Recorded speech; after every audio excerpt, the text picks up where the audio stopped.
My hope with this game is that anyone who plays it or anyone who sees what we've done can feel just how passionate the entire team was and just how well we worked together to make this concept a reality. Middle Isle is an isometric exploration and investigation game set on the tiny Baltic island nation of Brennistad at the start of the Cold War. After a Cold War coup destroys Brennistad's capital, the game follows a journalist named Lisa as she attempts to uncover the fate of her colleague Alexander, who's gone missing in the chaos.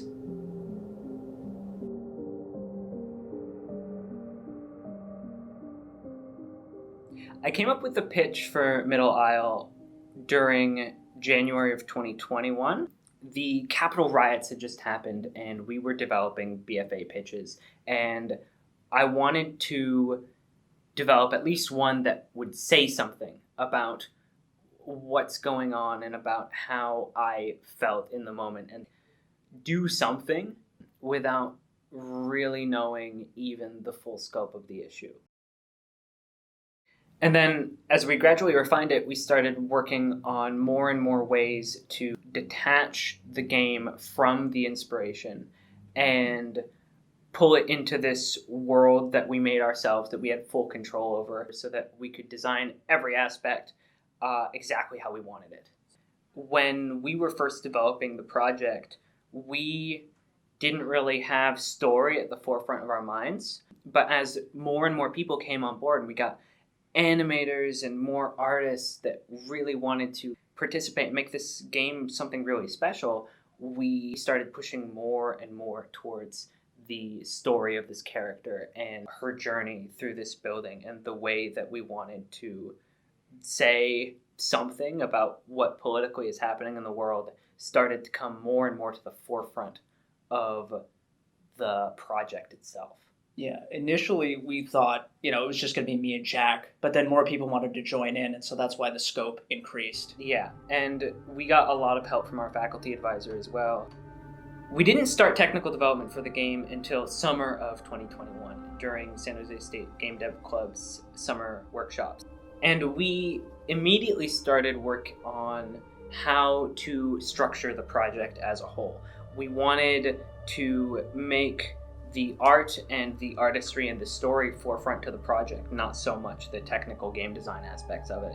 So what we came up with was a very free-form version of indie game development. Michael and I worked with our programmer Fong on the core gameplay loop of what would eventually become Middle Isle, and that really freed up the rest of our team. It allowed everyone to be a visual development artist. It allowed everyone to be a model, everyone to be a concept developer for the ideas that Middle Isle wanted to get across. One of the ways that our team really helped push the story to the forefront of the project was halfway through the project, Jinju, our lead animator, came to me and said, I want to make this intro cutscene for the game. And she had this fantastic pitch, and I was immediately just like, yes, please, let's do this. Noah also did a lot of animation work. We really needed him, or else we wouldn't have had a playable character. Yeah, and he did a lot of extra work on top of that in Blender, his native program, to really make the details in the character really something special. It's great to have Tati on board because she was our character modeler, and we can't have this game without our character. That was one of the things that let us turn it into a video game. We needed to have a character, or else it just would have been an asset pack. Yeah. Edric was a fantastic animator, but he was also a really good generalist artist for the project. He worked in all kinds of different fields. He was doing effects, he was doing UI, he was doing artwork, he was doing textures for some of the papers that go on the walls and on the floors. Really, we could not have done nearly as much detail as we have in the game without him. One thing I like about how Jack structured this project is everyone got to have a strong creative voice. And so to bring this back again, it was Edric's idea to put in our central unifying theme throughout the level. We were really struggling with that. And it's so cool that one of the animators, and not necessarily someone who was more involved with the story, got to come up with that idea, and Jack was like, that's perfect, we're going to use that. Yeah. Jack had a very exact vision of how he wanted the feel, like atmosphere, the environment, everything. But it was really about how close can we get to that vision, and that requires a lot of problem solving. Like taking the ideas that I pitched for this item or that item and kind of iterating on them in your own way.